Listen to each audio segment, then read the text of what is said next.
it up loud. Turn it up loud! Pop culture legends and a feral little crowd. Ink still wet, the gossip still hot. Yapping the truth that nobody's got. The Yap Tapes. Hot off the press and out of the group chat, this is the Yap Tapes for the Yapper Gazette. I'm your host, editor-in-chief, and professional yapper, Brianna Brew.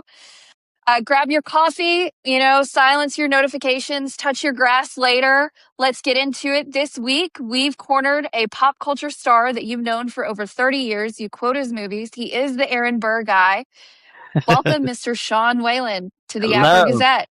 Thank you for having me. I appreciate being here. Yeah, like right out the hot seat. Aaron Burr shot Hamilton. But who do we blame for the milk being out? Oh, that's a good question. Like he's so into the past that he didn't take care of the present, right? Ooh. Now he doesn't have a wedding ring. I know that for sure. So he doesn't have a wedding ring. So, and it didn't look like, it looks like his place.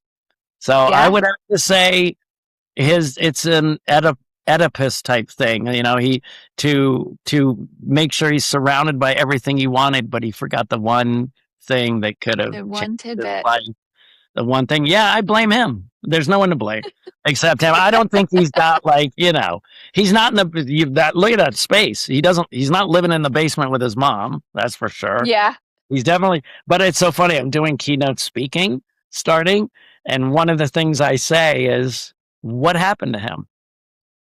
What happened to him after the commercial? Was now with the wrong attitude, he could say, I blew it. I'll never have it again. He'll sell all his stuff and go work at his dad's insurance store, right? But then I said, but with the right attitude, he could have said, you know what? I blew that. So I got to make sure that people know I know this.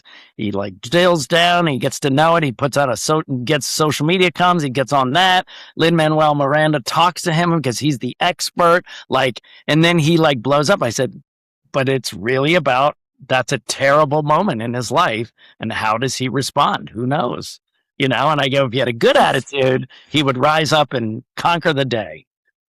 But absolutely. It didn't seem like it at the end of the commercial.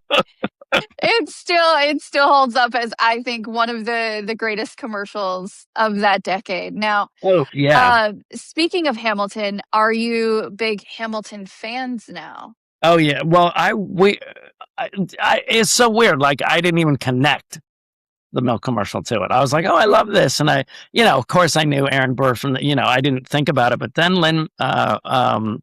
Leslie Odom Jr. on all his talk shows would say, I never knew about any of this except for that 90s commercial. And he would show the commercial. And then he did a shot-for-shot remake. He did a shot. Oh, that's incredible. Yeah. And so we were it was so funny. My manager and I go we got to reach out to them and go let's do a little viral moment where I meet Leslie Odom Jr. Because he did a shot-for-shot remake, and we can do stuff, we can even do a funny one side by side or whatever. So we're dealing with the show, we're calling, we're saying, hey, Leslie, da-da-da-da. And he goes, look, it would be really fun since he's been talking about Sean, he meets him, isn't that great? It'd be great publicity. And they're like, we're sold out for 10 years. We don't need any publicity. I was like, what about for me? That'd be still be such an iconic moment to have. Oh, I know. I'm still trying to stalk him and go, dude, we have to meet. Yeah. Well, we'll shoot good vibes out there, and maybe we'll clip this and that'll go viral on social. And there we go. These things can happen. Yes.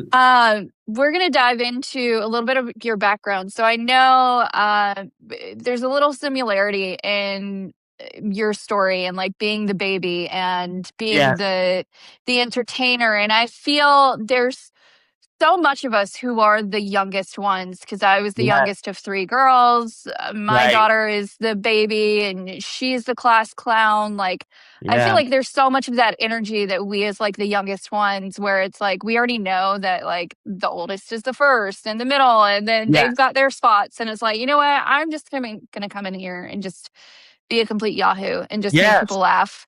I definitely think there's something with the youngest of many, because there's a lot of comedians and a lot of entertainers that are the youngest, you know? But I think because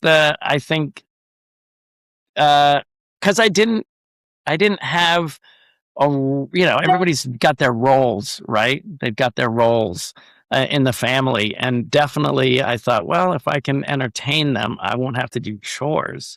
While we're for cleaning the table, I entertained them so they didn't realize I didn't do any chores. And until one day they were like, we left some. I go, okay, so you didn't finish. And they go, no, we did ours. That's your work. And I was like, oh, the gig is up. I've been discovered. That's so smart. I was like, oh, dang it. I'm done.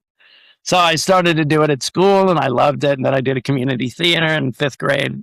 Fifth grade was seminal, because I did a play of Rumpelstiltskin and directed it. And when I came out and took a bow, the school went crazy. And I was like, oh, if they like what I'm doing and I love what I'm doing, this is a great thing. And then I did a big community theater production where I was Tiny Tim, and it was a real thing. It was like this big community theater for at a pretty large venue, and it was like from after Thanksgiving for like 5 weeks, 5 weekends, and we were doing 4 shows a weekend, and I was only 10 playing Tiny Tim. So when you did get to the big screen, you were one of those few who came with like 20 years prior experience. Yes, I did. I mean, that was 10, so I would say my first, that's 20 years, because how old was I when I did People on the Stairs? I was 27. So it was 17 years, yeah. Still, that is incredible to come to the table with that kind of experience already. Yeah. So it sounds like because you grew up like doing a lot of this, your family was always very supportive of that background. Always. It was interesting. My stepfather at the time, my mom was kind of a chameleon, and she would morph into the man she was with, kind of. And he was very into theater, and it's not like she was a complete phony. It would just emphasize things that she hadn't done in a while. So she was in theater in high school, then she married a kind of a theater guy. So it kind of brought that out again in her. And it was right. And they were married from when I was I was 5 to like 18. And that's very seminal. And he built me a puppet stage. He introduced me to a lot of theater stuff. I did puppet shows for kids' parties. That was my first job when I was 12. And I would have my puppet stage. He then converted it so it could be portable. And then I did it, I would go, you'd hire me for a half an hour, and I was $10, Sean's friends, and I'd come in and I would do like a funny fairy tale. Then I would do like their favorite, if there was a superhero, I'd do a Batman one. And then the kid would come back and we would make a puppet show together. Pretty good. That's for incredible. $10. Like, come on. So were you a fan of Eureka's Castle? I don't even know the show. It was like early 90s, okay. I think, with they had a lot of like book authors. So like R.L. Stine, there were like a few of them that like they put the show together. There was no real like educational part of it, but it was a lot of puppets. And like me being like a Muppet kid and a Jim Henson kid, it was one of my favorites. So it made me think of that. Yeah, I was a huge Muppet kid, like for sure. I loved it. I actually had on my movie Crust, I had a Muppeteer as Ryan ran my sock monster, so that was like a dream come true. Yeah, I bet. We were actually at Disney last year for the last World for the last Muppet run. And what was that? Was that a ride? It was not like a ride. It was more of like you go in this theater and sit down, and they, of course, they've got the guys on the balcony just like in the show, Oh, and how they do like a fun. whole it's a whole puppeteer presentation. And the seats kind of, there was like a moving element to kind of like was very interactive. How Um fun. which was so sad to hear that they were getting rid of it, because it's like It's a the bummer. Muppets need their own like theme park, Yeah, in my opinion. But exactly. There's so much to do. yeah, like Kermit, Miss Piggy, Fonz, the whole gang. The whole time. There's so And much you can talent win some there. Sesame Street people. You know what I mean? Yes. And For like I sure. will say, we took our kids to Sesame Street when they were little, and it was the most magical place on earth. Like Now, is it a show or where was that? it's Sesame Street is Yeah. their own theme park. So they've got locations in California. We went to the one in Philadelphia, Okay. and it was so, even as an adult, I would still go again, even without my kids, because Wow, it's I've never so even knew they magical. had one. I The love. artwork is amazing. The Sure. Santa experience is out of this Right. world. It will make you feel like you are talking to the big guy himself. It's Nice. incredible. Um, Now, going into your background, where I know, like, we've just talked a little bit about, like, you really grew up doing a lot of theater, Hmm. and I know that you did the Groundlings. Hmm. And when did it become a moment for you where you realized, like, oh, I can actually do this for a living, like, full time? Well, I had started in the UCLA theater department for different reasons. I was like, this isn't for me. It was, yeah, there was things that went well, but then there was like politics of like, but you're a freshman, you shouldn't get a role. And I'm like, I look so young for my age, and the part was a young kid, and that's why I got it, not because I stole it from a senior. You know what I mean? There was no one who looked as young as me in the entire department, and I had to. I would have had to been the worst actor in the world not to get this role, because he's had to look like a young teenager. Um, and after that, the kind of weird like backlash and I was like, this doesn't feel great, you know. So I wasn't really ready for that 100%. So then I finished, and when I went to Groundlings, um, I think it was kind of like I had a ignorance, which was great. It's not like um, I read stats of how many actors succeed versus not. I always tell actors, don't look at any of that. It doesn't matter. It doesn't matter. And because I was just having fun and going to class, I went through it really quickly. I was always top of my class, and always moved up without having to repeat anything. Um, and my whole thing was like, I'll give it a couple years and see how it goes. And it was going well. So after a couple years, I started in, 87. And then by 89, I had booked my first commercial, and then I got my SAG card, and then, you do that. And so I did commercials for a couple years, and then I started to get guest stars in the night. And I think it was, when I got like a commercial agent, so that would have been 89, like a couple years in, and I booked a commercial rather quickly and then started booking a lot. And then that got me my theatrical agent. I went, oh, okay. I think I'm going to try this, because then I had to quit my waiting job and go do this full time, because I found, I'd have 6 shifts. Then I went down to 5 shifts, and then 4 shifts. And that in between is awful, because you're doing commercials one day and they're going, you're the most creative. You're so fun. And the next day they're like, where's the pine nuts on my salad? Like, you're kind of in between the up and down roller coaster, and you're like, ugh. And then when you get it, when you get that moment that it's like, I got people on the stairs, then it's like, oh, I don't need this job anymore. But that's almost scarier, because now you can't complain. Now you can't go, well, if I wasn't working as a waiter, I'd be doing blah, blah, blah. Well, now I am. No, I'm not. And now you think there and go, oh my God, I hope this is going to go well. And it went, and it went okay, and it went okay. And I think that's when I settled into it. Is there one audition that you look back at that you think like got away, or one that you've turned down that See, turned out to be something bigger? no, I mean, there's at the working actor level, we don't really have the luxury of going, which project do I want to do? You take what comes in. Like people go, how did you get into horror? And I go, it's the audition that came across my desk. Like I was doing I was at the Groundlings. I was doing comedy, and my first TV guest appearance was on uh,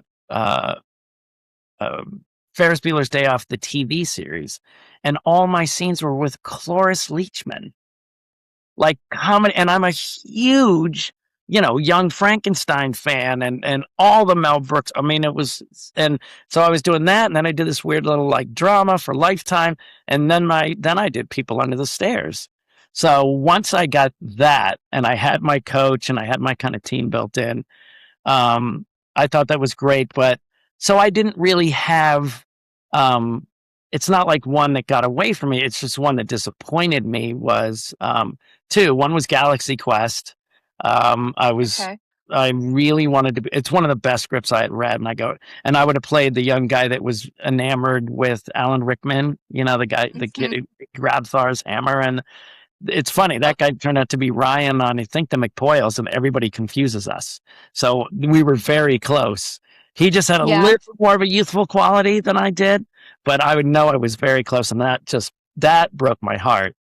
And then the other one, the only thing that got away, I got when I was having my heat from Twister and stuff like that. And Spielberg put me in Twister, and then I had a great role in Men in Black as Tommy Lee Jones' assistant. And they cut it out over the weekend. They signed my deal on Friday, and they cut it out. And I would have done that part for free. It was hilarious. It had a great arc. It was supposed to be you zip in. The guy moves at the speed of light, but he's always tired. So Tommy Lee Jones would have started to pour the coffee, and then all of a sudden I show up at the cup, and I go, "Your 5 o'clock is going to be postponed to 5:30."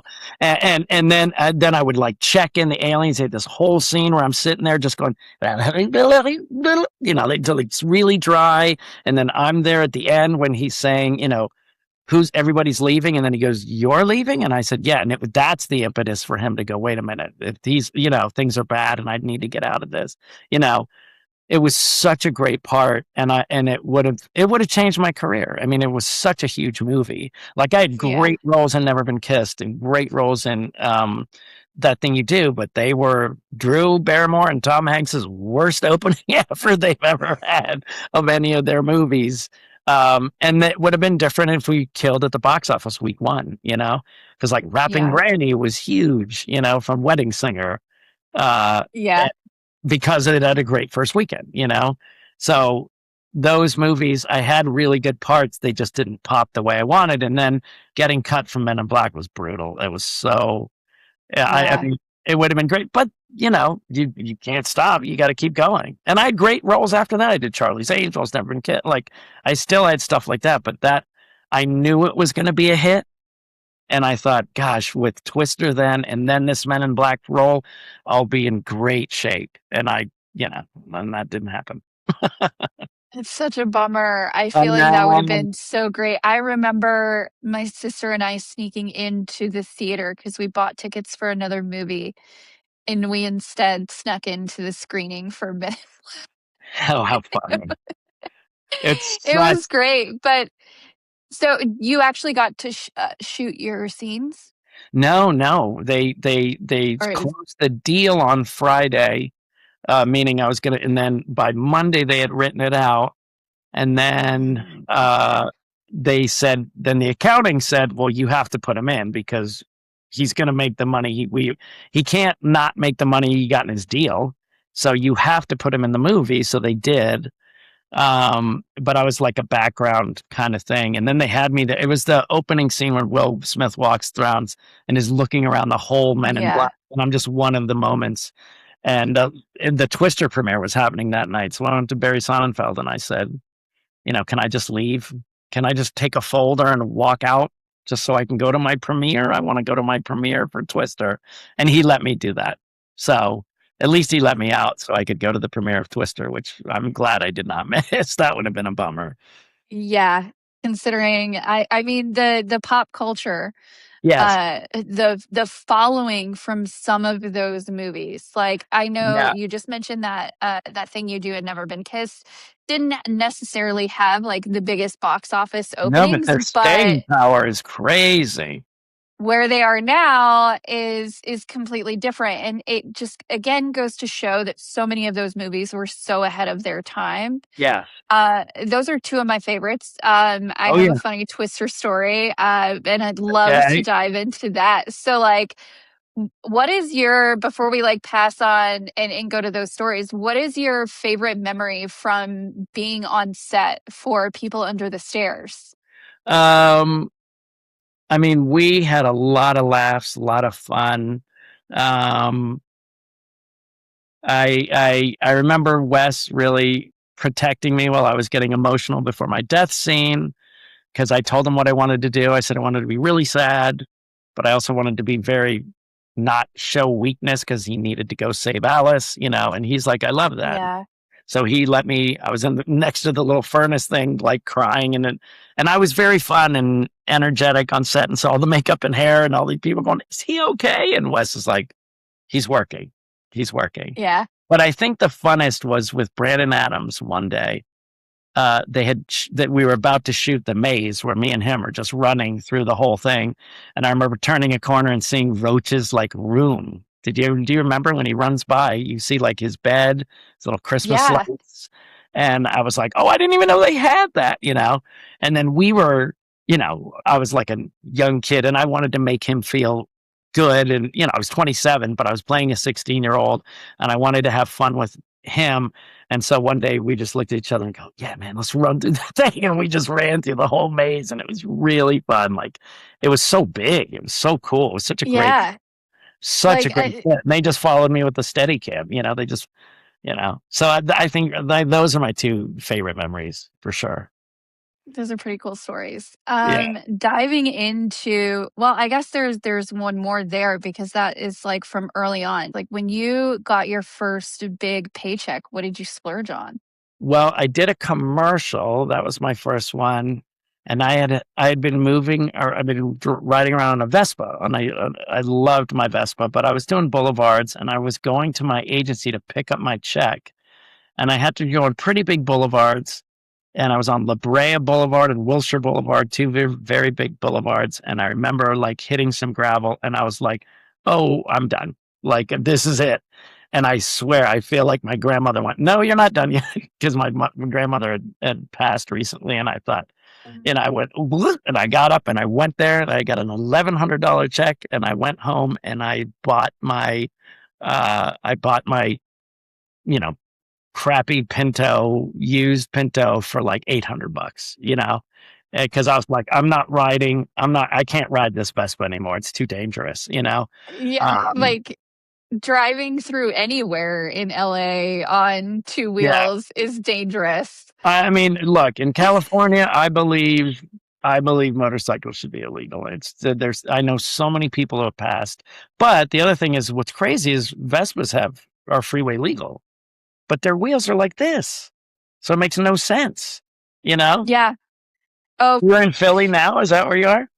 I'm in North Carolina, so I'm in Raleigh. Oh, okay. Yeah. Yeah, we're in good old farmland. Nice. Yeah, we're across from cows. So every time it's Nice. perfect segment to transition to. So where I live, I'm about 2 hours from the coast. So hurricane season, starts here June 1st Yes. through September. And that means our winds and our weather get really intense here. And where I'm at is all farmland. And we do have, unfortunately, the possibility of tornadoes to pop up from time to time. So Sure. anytime we have crazy weather, I have a ritual. I have 3 screens and I have Twister going on one screen.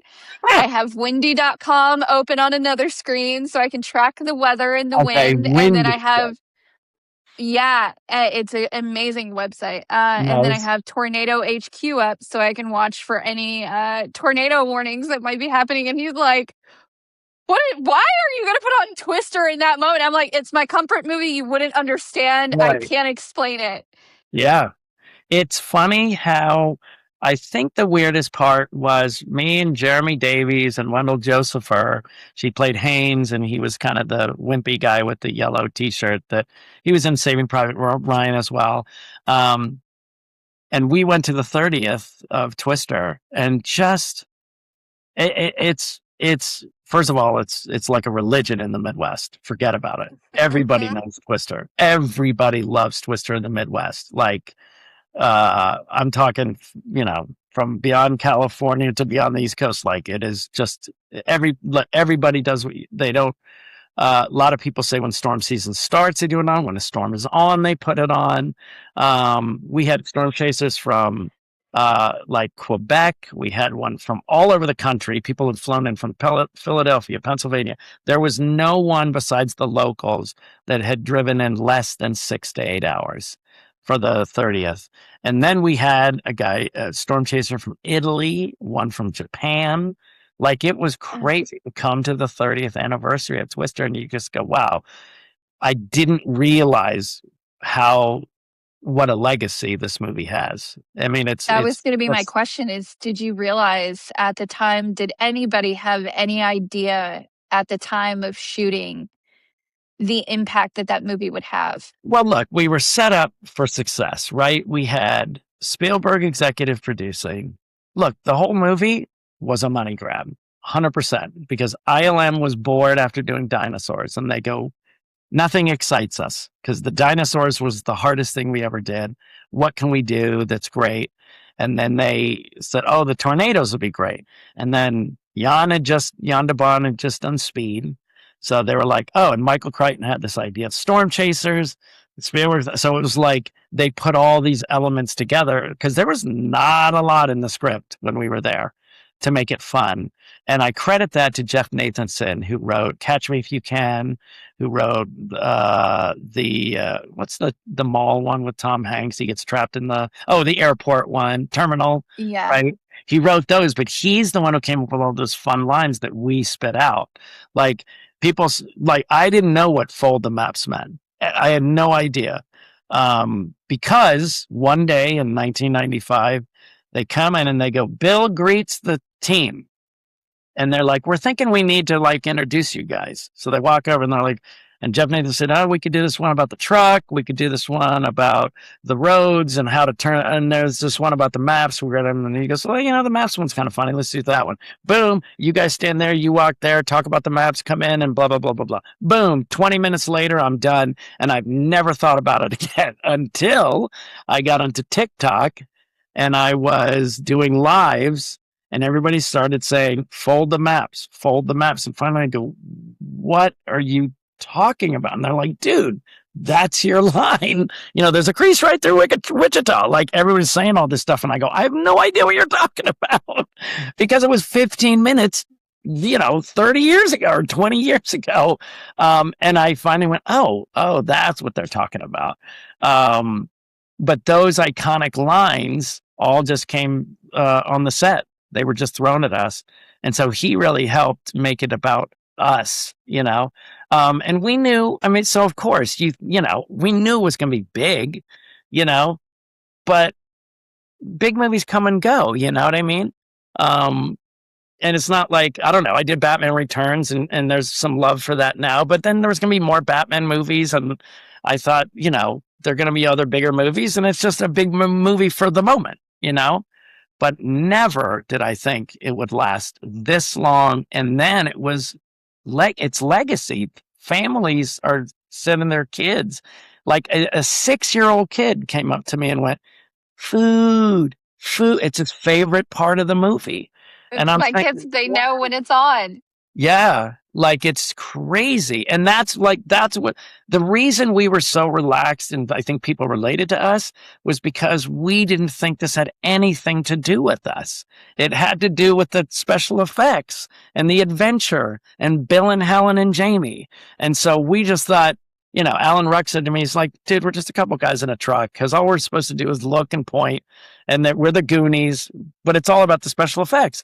And we all went, yeah, he's probably right. So we just relaxed and had fun. And because we relaxed and had fun and didn't feel like we had to prove anything, it made us more likable and more genuine. Mhm. And I think that's so.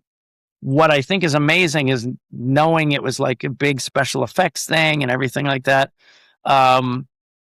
Was that now when I'm doing no one talks about the special effects. They talk about Meg's dinner. They talk about, food.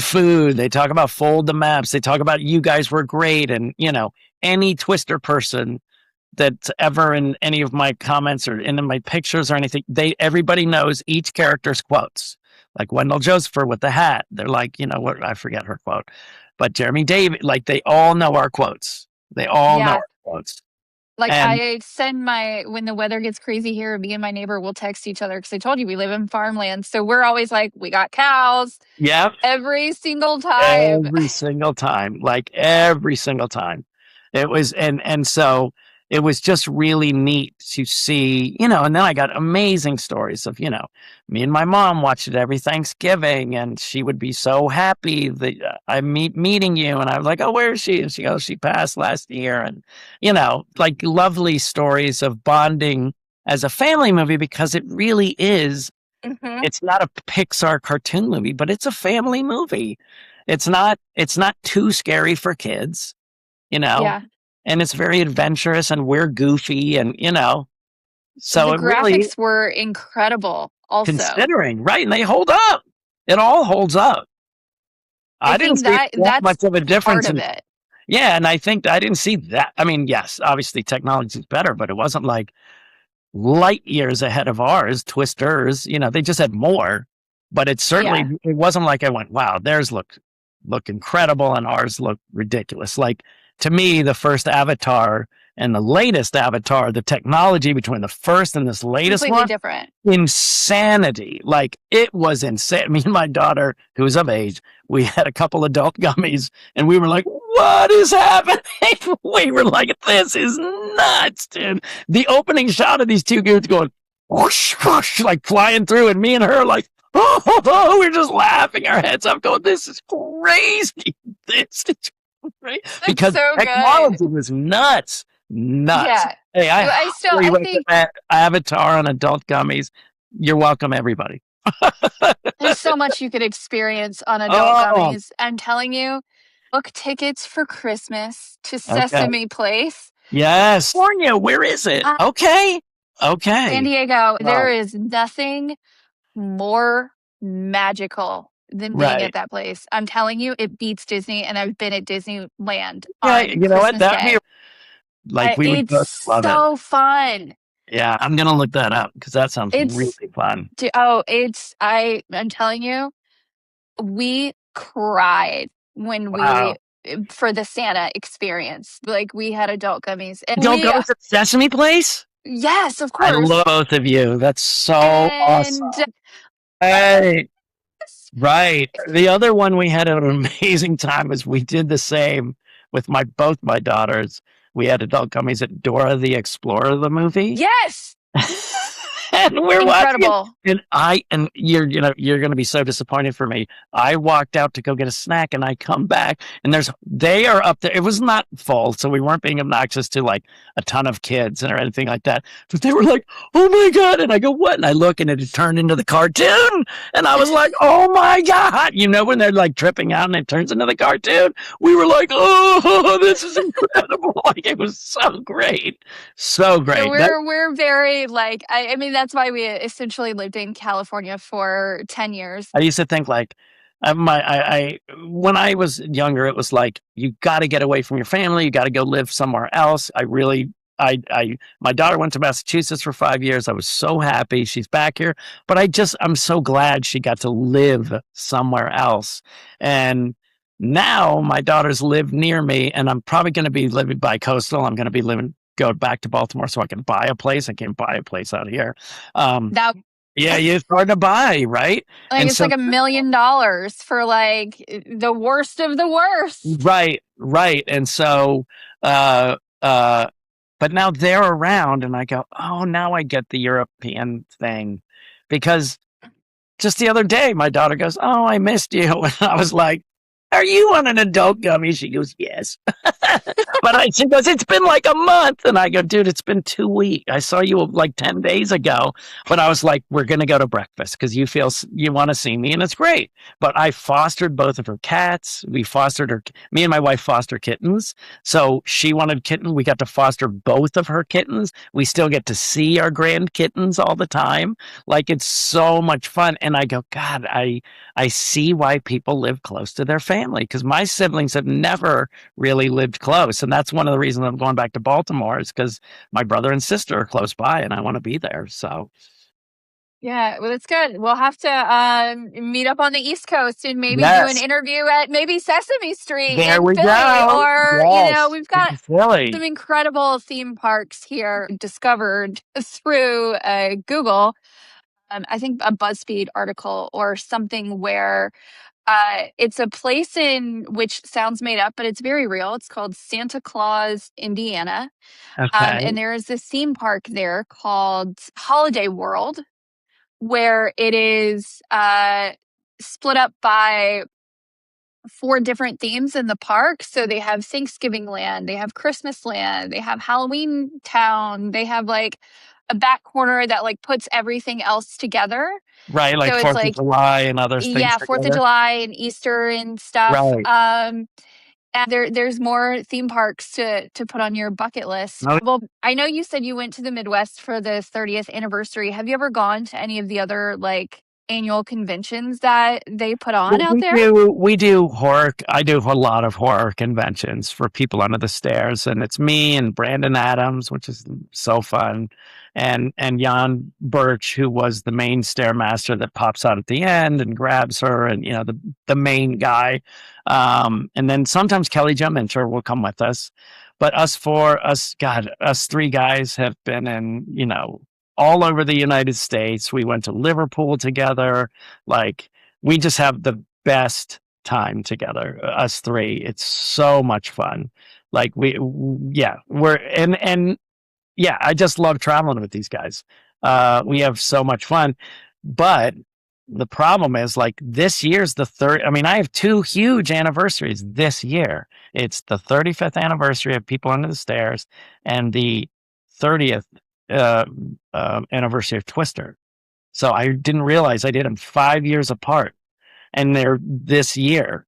So, and because the writer strike happened, a lot of people that wouldn't go to conventions needed to make money. So people who Yeah. wouldn't go out on conventions are not going to conventions. So we're not getting enough love for the 35th anniversary I mean, it's kind of a bummer. Like, the 35th anniversary of People on the Stairs, I would think, look, if it was a different time and it was like before that strike, we would have been booked several times throughout the year. But because of that, we've only got a couple at the end of the year. So, We got to do we're better. We trying got to to think of find the horror something. conventions. Well, we're trying to think of something. Me and Jan are always the idea guys, and we're trying to think of a special digital night. You know what I mean? People can sell tickets, and then we can do a screening of the movie while we're all commenting on it, and then we can do a Q&A afterwards or something. We want to do something, some Yeah. digital celebration at least of People Under the Stairs, Yeah, that would be huge. Like, Yeah. it's a movie that holds up. It's a movie that's got a cult following. Yeah. So why not go big and do whatever you guys can, put your heads together and come Yeah. up with something super fun and just do it yourselves. Yeah, I have a guy making a limited Roach action figure, hand painted, handmade for the 35th, and so he and I mean, I'm going to get a few of those for my convention. So Take my money. yeah, Are you kidding? yeah, So good. yeah, I will say, like, I just came back from I went to Indiana for the Indianapolis Comic Con. I don't know if you guys do the comic conventions, but there's a lot of like horror teams that travel with them. We're headed to one at the end of this month in Raleigh here. It's called Galaxy Con. yeah. I've heard of it. They're a good one. They usually have a lot of horror people with them. Yeah, So they usually have like the Scream team, like people right, from the Halloween movies, which I know right. you've been a part of as well. Yeah, And So maybe there's something there of like, Yeah, no, let's, it's just who do we basically need to pitch to? you need to get your people to, you need at least like 5, 10 emails emailing the promoter and saying, you need to bring Sean Whalen. You need to bring, because people go, are you On it. coming in here? And I go, you got to, I have to get invited. I think they think we call up and go, hey, I'd like to go to this con. I'd like to go to that con. And they go, great. That's not how it works. That's not how it works. Yeah. They, Well, I they, just, I know Helen is doing yes, some. I just saw yes, that he is doing she's stuff. at one with Jennifer Grey, which I did not know she was doing conventions, but I was like, Yeah, that's incredible. And I think normalizing, for one, another revenue stream for yeah, you all like is yeah, incredible, and yeah, that's a way to like put you in front of the fans who want to support you yeah, and really want to like be a part of that world in whatever you're doing. right. We just came back from Indiana because I had a friend reach out to me. I'm a huge Nicolas Cage fan. And they immediately got on the phone like they were Paul Revere and let me know that he was doing his first ever convention. So now Wow. we're starting to even see, Yeah. celebrities who Would have never go usually out before. never come down to that level and like be a part of No. the fan world or fan Right. experiences and do these. And it just was announced today. I guess he had a good time and probably made a lot of money because I Lot of know I was a money. part of that Yeah. for the Was photo he nice ops. to And meet? Was he nice? Was oh he my friendly? God, he was incredible. Right. Look at that. My Oh Twister my pen. God. Someone made a 30th anniversary pen for me. I have my I'm uh so jealous. I've got a Dorothy, my pencil holder is a Dorothy with an empty top. Ah, Like people have handmade this stuff for me. It was nuts. Really did cool. you know that they started out there? And I would 100% feel comfortable saying that it was inspired by the movie, but they started Twister experiences that you can book in the Oh Midwest. yeah, for sure. All the only people that were there, every third person said, uh, uh, you're the reason I got into meteorology. And I was like, I mean, everybody, because that's everybody chases. My favorite was a guy from Japan that said, I'm the number one. And he had super thick accent. So I'm not being like racist or anything, but he goes, I am number one storm chaser, Japan. And I go, I didn't know Japan had tornadoes. Like I had no idea. Storms. I know about the earthquakes. And I go, how many tornadoes like happen in Japan? He goes, none. And I go, oh, okay. And he goes, he flies into here for the season. And he's only been doing it 3 years. And he said, and I said, so how were you number one? And he goes, oh, because I come here and I chase, and I've seen 3 F3s in 3 years. That's impressive. That's really impressive. People chase for years and don't get like an F2 or an F, you know what I mean?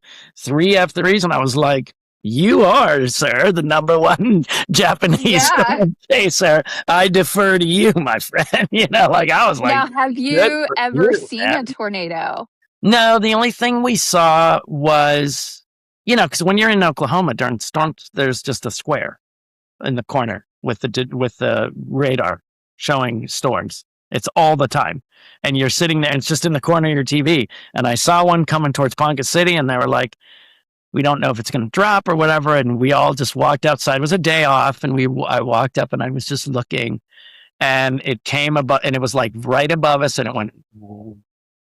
It was like that. And it had 3 or more stages to go. It had to like spin faster, drop a funnel, but still just seeing it kind of turn up above our heads. I was like, that's enough. I'm good. That's great. Yeah. I'm good with Yeah. that. And that's the other thing I'm telling all your fans who know me from horror and know me from Twister. No, I don't want to go chasing because I'm that guy who's like, hey, can you pull over? I got to take a pee. And I'm going to get sucked up into the tornado. And you're like, I go to your paranormal hunt and there's going to be a demon in my shoelace. I'm going to bring it home. He's going to destroy my apartment building. No, I'm not that guy. Please don't pretend. I am an actor who played those things. I'm not that brave.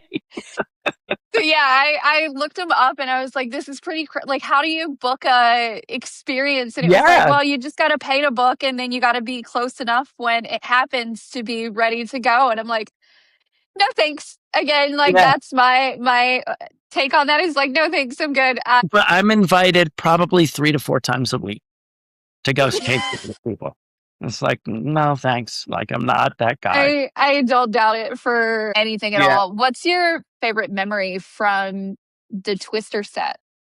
God, I have so many. So many.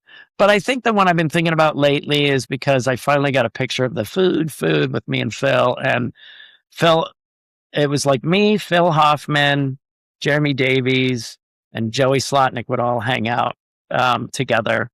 And we'd go antiquing and stuff like that. But we'd always go like, hey, man, hey. And we'd go like that. So when the food scene came up again, they said, hey, why don't you guys, again, written on the day, written quickly, what are you, then you guys come up again. We were going food. And they said, Phil, as Dusty, start the thing because you're obnoxious enough to do it. Like food. And me and him just went like this. And it was like, oh, my friend and I have our greeting on film forever, which is lovely, especially since Yeah. So it's kind of, I as as you get older, you get more sentimental and you go, wow, I didn't realize that connection between me and Phil is there forever, There forever. Yeah. To have that like Oh on my film God. Yes.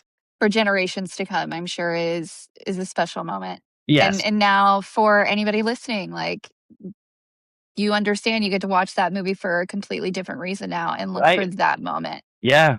Amazing. Because I know that's what I'm going to do tonight is I'm going to put that on and, and go and down. I caused a huge controversy because people were like, I finally did a video about Meg's food. And I go, it was horrendous. It was awful. We all had spit buckets. It was in a house that had no AC. It had, so then between takes, they could turn on this big AC, tube that they pitched into. And then when we went to lunch, they had all the steak and the food on the plates and we have to come back to this shot. So that's what's called a hot set. You can't touch anything because we're still working on this scene. And our sanitation was covering those with a paper towel. Hot meat in a, humid. And me and Wendell Joseph were sitting next to each other. We're like, cut. No one liked it. And everyone's like, oh my God, I got over 1 million views. And people were like, why would you do that to my child? And I go, guess what? I actually have a tongue and I'm not a storm chaser either. So this is the deal breaker. The jig is up. This is the one. Like the food is the one, not the fact that no, I don't believe I'm alive. I'm not in between the walls. I'm like, what are you talking about? Having a tongue. I'm not a newspaper boy in Gotham City. None of that's true, guys. Speaking of spit takes, when you did the Got Milk commercial? Yeah. How many takes did that take? And did you actually eat the peanut butter? So so I had 5 people. So I got the job because they would improvise. They had no ending. They just said that they had the situation. They didn't know how to end it. So they brought in a lot of character actors that improvised. I guess a lot of the guys got mad and smashed the table and got angry and screaming and, really frustrated. And I was the only one who was like, I'm a moron. You know what I mean? Like, what did I do? What happened? This was the moment. And I ruined it. And it really reminds me of comic book guy in Simpsons. There's a great Treehouse of Horror where it's a nuclear disaster, but the nuclear bomb's coming right down the street and he's walking and he comes out of his comic book shop and then the whole big missile's coming right at him. And he goes, I've wasted my life. And that's what it was. And I was like, that was comic book guys, and he realizes what a loser he was because he's so pompous about his store and everything. And it's so funny. And then I felt it was like that. But then when we got to set, Michael Bay just said, do what you did in the audition. That's it. So they had 5 people. One came over. with a bucket, spit in the bucket. Another person hand me water. I'd rinse the water. One person would do Q-tip and make sure all the peanut butter's out of my teeth. The last person was the makeup person that did any touch-ups or sweat or anything. And then the fifth person handed me a sandwich and we went again. And I would just go, whoa. And I would doing it the whole time. The only times it got hard was when they would go, oh, wait, we have a lighting problem. Just hold. And I would have just my mouth full. And then I was like, just telling you kids out there, the human body knows what it's doing. Because it's like, you're not chewing. Well, I guess we'll have to break it down with enzyme or, with your spit and, acid or whatever. And then it would just start to get softer and softer and just start to slide down my throat. But I'll tell you, at the end of that, I dry chapped lips. I had, because the salt and the oil, I had canker sores all inside my mouth. Like, it was brutal. And yes, the answer is I turned into an almond guy. Yeah, I don't eat peanut butter. I eat almond butter. And the only peanut butter I eat is in Reese's peanut butter cups. But I do not, it's not my go-to. It is not my go-to. Because it definitely, like, I couldn't even smell it for like 5 years. It was rough. So defend the most indefensible opinion you hold. Okay. I just did a video about it the other day, but I don't get the appeal of a breakfast burrito. I don't get it. It's just too much. It's too much. And this whole, let's make it bigger. Let's put in hash browns and then we're going to put in steak and like they're just, and I don't know what it is because I'd rather have a fried egg on a sandwich, like I can do a breakfast sandwich, but the breakfast burrito, I love a good hangover morning something, but like, the breakfast, I just realized the other day, I was with my daughter and I just go, she said, oh, you got to try it. And I had gotten, what I got? I got like a lox and bagels or whatever. And it was really good. And then she's like, and I tried it and I looked at her and I go, I've been living a lie. And she goes, what? I go, I don't like breakfast burritos. They're just, I don't get, I know I should. And there's no reason not to. Like, it's got things I like in it. Everything that's in them, I like. But there's just something like it just doesn't. I can do a lunch or dinner burrito all day long, but the breakfast one, it loses me. Same. It's just I feel the same way. I'm also very picky for breakfast. I don't like the typical. Breakfast is like I don't want a lot. You don't need it. As we get older, we don't have to eat as much. We really don't. Like, you can eat hardly anything and you're fine. Yeah. I'd like a smoothie in the morning or something to wake up to. Like, I don't want like this big meal. I've never been able to do like the steak and eggs for breakfast. Can't do that. Right. Yeah. So I get it. That's an indefensible one. And here's another, I think this is probably more in line with your show, but I am not I like parts, but I'm not a huge fan of Labyrinth. Because I'm a David Bowie fan, like a hardcore David Bowie fan. And David Bowie said my worst work was in the 80s because I was trying to please everyone else. That's why he kind of went backwards and went to Tin Machine, little band, and then he started to do his weird stuff and we'll get back to his weird music and weird, great producers and art. And I was like, so when my wife was like, oh my God, Labyrinth, you got to see it. And I was like, all right, and I liked it. And he's fantastic. He's great. And I love the Muppets, obviously. The Muppet stuff is great. My favorite scene in terms of artisticness were all the hands. The hands part. Yes. So brilliant. Brilliant artistically. Like, and there's so many little pieces I like, little characters and, the little worm. Just got my wife a little bag at a convention that had the little worm going, hello. Like, she loves him. So I had to get it for her, like all that stuff. But I just went, they're like, oh, but we love David Bowie and I go, yeah, but if he says it's his worst work, I'm kind of, And even though people go, so what if he liked it or not? Because there's plenty of things I hate in my movies that people love. And I wish they were never filmed, and I wish they weren't on screen. And they kind of ruined everything I wanted to do with my character. But people love it. They love it. And I go, it doesn't matter if I like it. You know what I mean? It doesn't matter if All David about Bowie liked it. perception. Right. It's they none of these kids knew David Bowie thought it was his worst work. You know, not the movie. He just said everything I did. Yeah. So it was like, I kind of, because he said I was trying to please everybody. And you're kind of like, oh, David Bowie does a kids movie. Maybe. You know what I mean?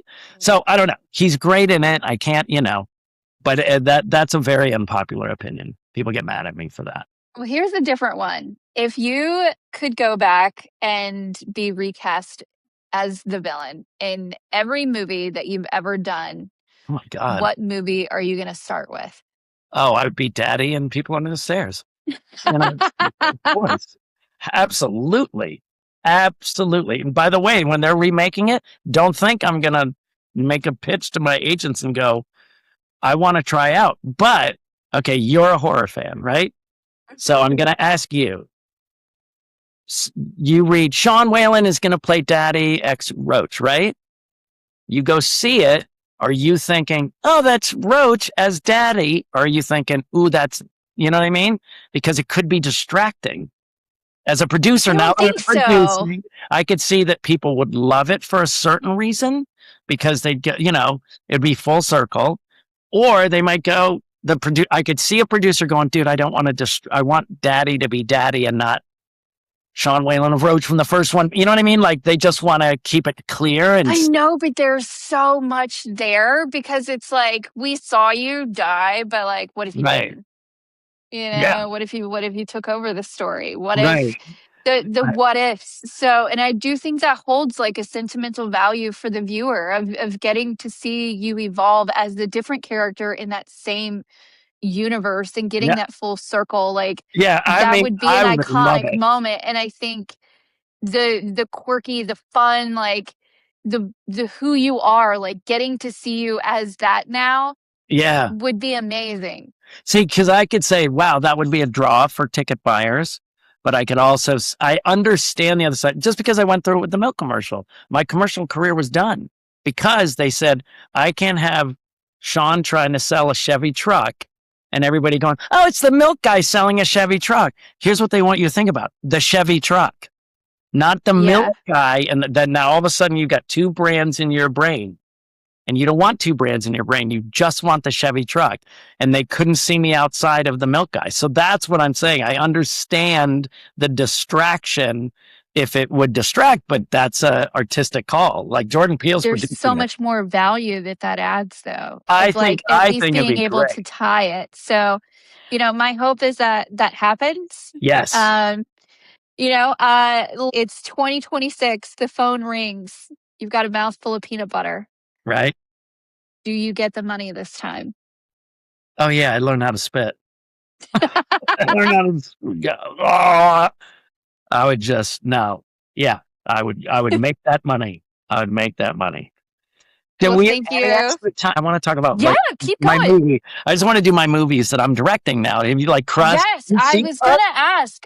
Not yet, but I was watching a lot of your TikToks and I saw that you got into that. So I do have like one question about that. And like, I'd love for you to tell us all about it is like, because obviously that puts you in a completely different role. You know, you're not just the actor, like you're behind the camera. You're the Wizard of Oz now. Like you are the man behind the curtain. Right. What did that teach you about everything? Like what is like the biggest learning moment? I think that it's all you, which is the good news and the bad news. So if the movie does well, then you get a lot of praise. But if the movie does not, the director takes all the heat. The director takes all the, like everybody's talking about Curry Booker. Obviously, there's a team of people behind it. If you see interviews with his producer, she set him up for so much success. She's kind of the unsung hero of the thing, but he's the face of it because he's the director and the writer, right? So my first movie, Crust, I wasn't going to direct, but my manager goes, if you don't direct it, no one cares. I said, I'm producing it. I'm starring in it. I'm co-writing it. He goes, no one cares unless you direct. So I had to learn how to direct. I got all my friends. It was lovely. It's got a 98% on Rotten Tomatoes. You would love Crust. Dude, this is a 2 gummy movie for sure. You'd love it. I know what my plans are tonight. It's a creature feature horror comedy with a lonely guy that takes the socks out of a laundromat. He lives in the laundromat, and then he wipes his bodily fluids on them, all of them, sweat, tears, blood, everything. Then he gets bullied, and a tear falls on him, and it comes to life, and it's a little sock monster named Crust that unalives all of his enemies. And the difference is, Little Shop of Horrors, when he finds out, Audrey 2's he's horrified. My guy's depressed and he starts to feel better because he's getting rid of all my problems.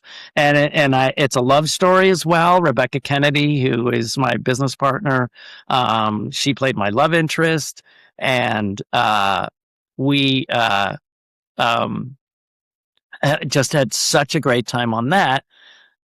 And I was like, you're a director too, right? And she goes, no. And I said, well, you have to direct, because she was talking like she had directed a few times.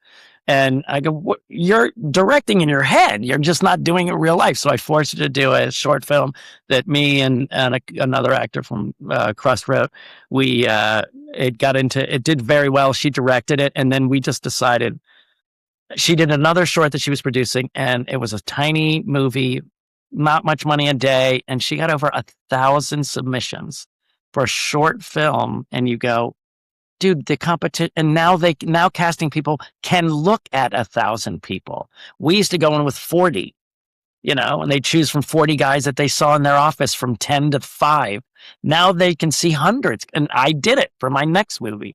Like I would go, I need a guy less, lighter than 5'10", or shorter than 5'10".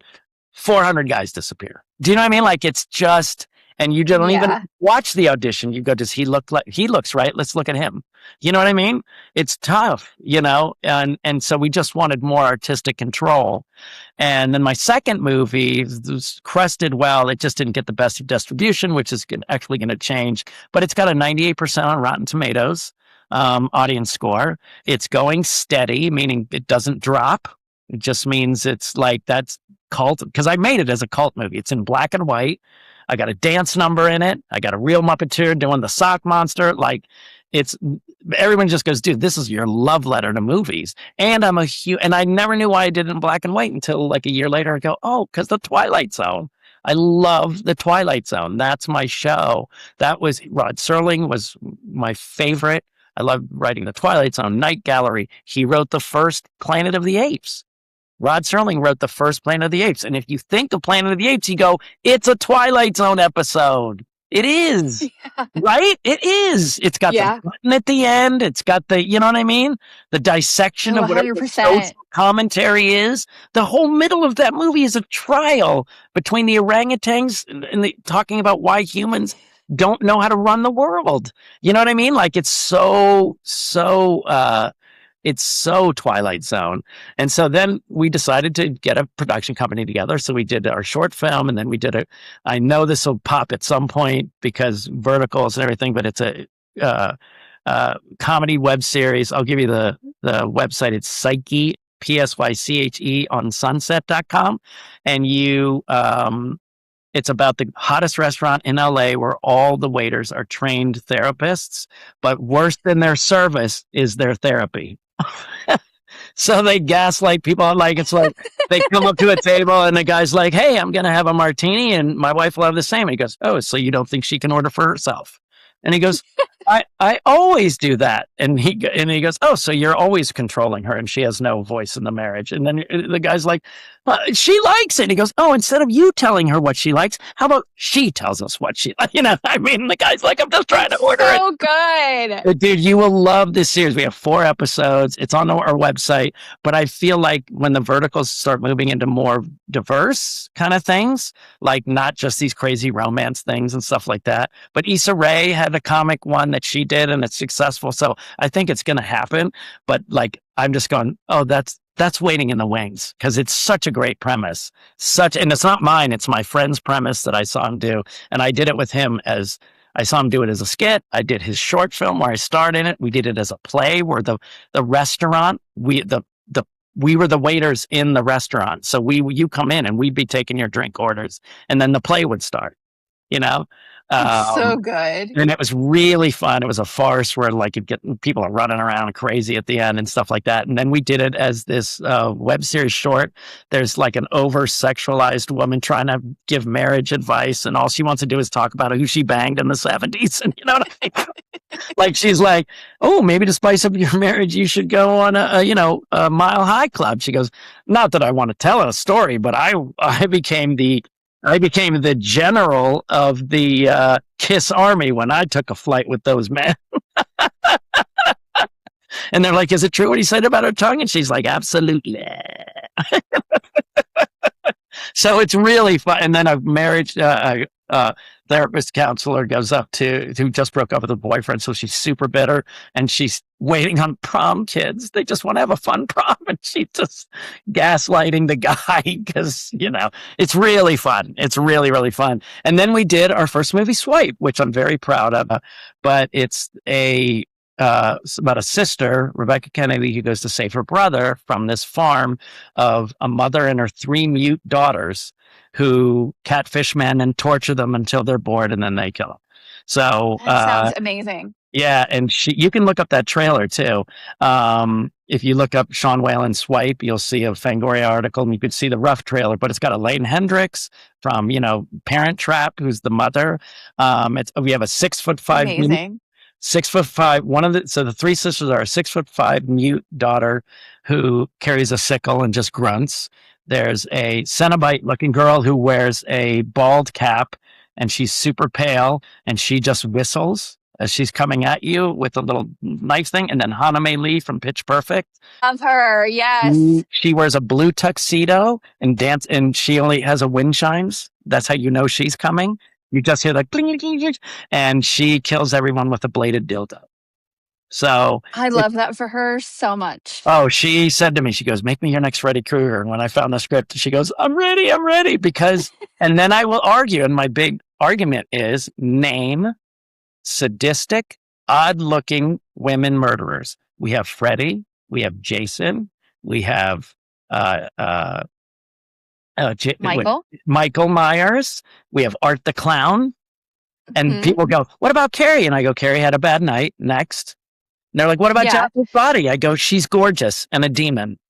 What about Mama? Mama is a normal, Octavia Spencer looked like a normal woman. I said, I'm talking about the weird looking murderers that we've had plenty of men. Name anyone, and I'm giving you 4. I'm giving you Elaine Hendricks as the mother. I'm giving in her 3 crazy daughters. And we don't have that in horror. We don't. And, no, I mean, imagine if we had ever got like a hatchet face from Crybaby in a horror movie. Right. But even like I did Rob Zombie's movies and they're like, well, baby. And I go, it's Sherry Moon Zombie who's very pretty. Yeah. I'm talking about odd looking killers. And they're like, what about Abigail? She's 6 and a vampire. And Megan's a robot and the nun is a demon. I'm talking about a serial killer. You know what I mean? And now I've got these 3 daughters. So you'll love the trailer. It's really good. And it's getting multiple offers. And there's a bidding war about it right now, actually, to get it because the originality of it, there just isn't that. And it looks great. We had really good people in it. Do you watch Ash vs. Evil Dead? Yes, of course. Ray Santiago is in our movie. Ray with the mustache. Amazing. And he's playing a very straight, nice guy. It's not comedic. He's literally the heart of the movie. So we've got a really fun cast too. So, and I play a guy and somebody said, oh, it's your people under the stairs. And it really is because she's going, instead of like Brandon going in the house and trying to get his way out, she's going to the farm and she's trying to find her way out and save her brother at the same time. And I play a captive that's already been there, just like Roach. Roach was beautiful and kind, and my guy's kind of a prick.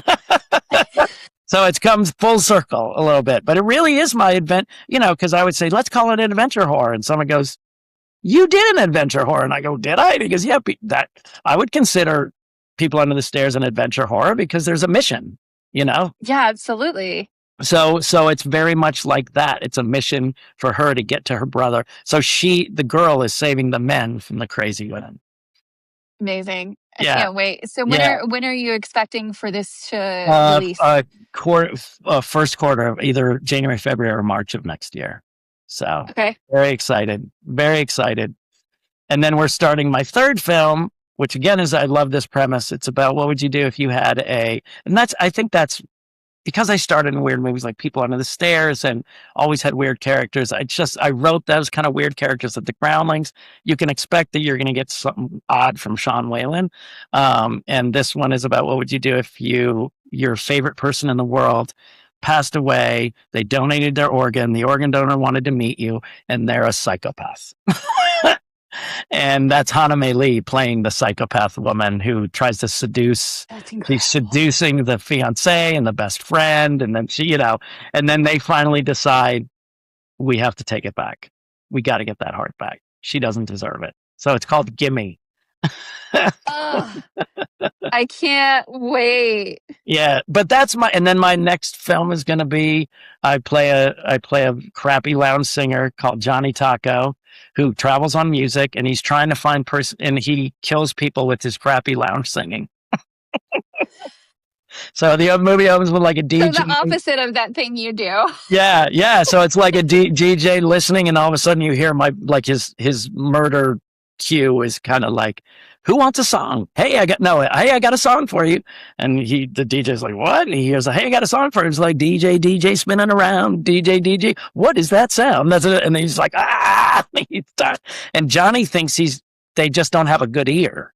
He wants to, but he travels on music like Freddie travels on dreams. So if there's any music playing in the world, he'll be alive. Ooh, so okay. he can and he's shaped, like there's a little music box, and he's that big in the music box going, hey, ballerina, and so he could and it's all Vegas themed. So host someone in a huge martini glass, and it's really fun.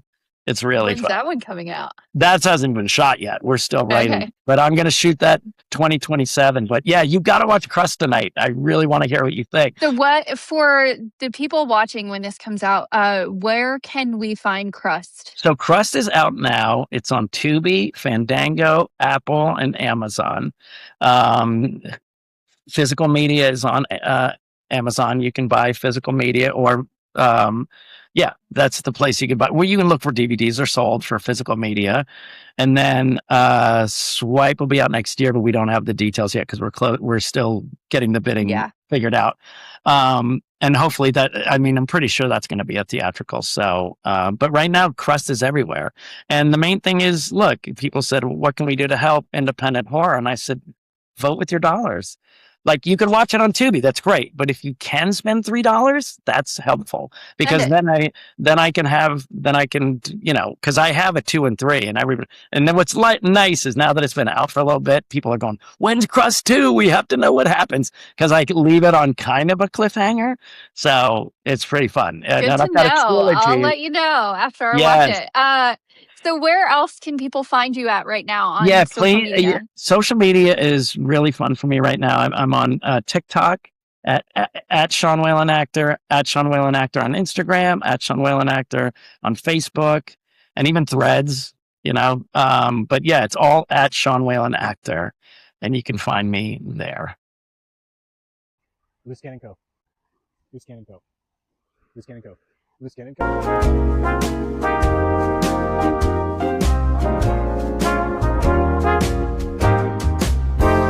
That's the tape, that's the Yap, we're done.